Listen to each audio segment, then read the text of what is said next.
Le testament de Mouloud Mamri.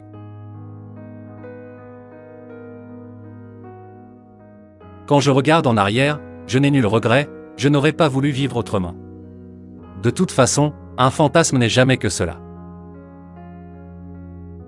Je ne me dis pas, j'aurais voulu être un citoyen d'Athènes au temps de Périclès, ni un citoyen de Grenade sous les Abencerrages, ni un bourgeois de la Vienne des Valses.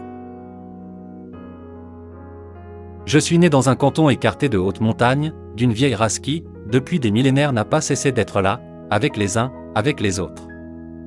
Qui, sous le soleil ou la neige, à travers les sables garamantes ou les vieilles cités du Tel, a déroulé sa saga, ses épreuves et ses fastes, qui a contribué dans l'histoire, de diverses façons, à rendre plus humaine la vie des hommes. Les tenants d'un chauvinisme souffreteux peuvent aller déplorant la trop grande ouverture de l'éventail. Hannibal a conçu sa stratégie en punique, c'est en latin qu'Augustin a dit la cité de Dieu, en arabe que Ibn Khaldoun a exposé les lois des révolutions des hommes.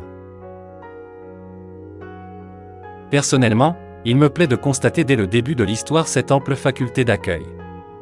Car il se peut que les ghettos sécurisent, mais qu'ils stérilisent, c'est sûr.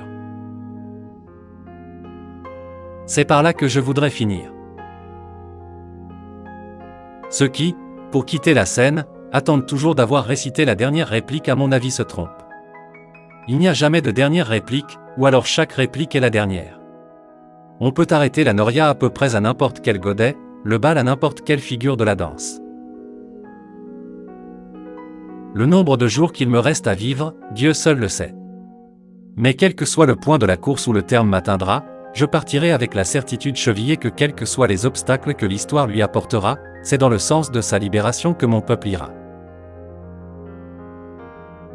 L'ignorance, les préjugés, l'inculture peuvent un instant entraver ce libre mouvement, mais il est sûr que le jour inévitablement viendra où l'on distinguera la vérité de ses faux semblants. Tout le reste est littérature.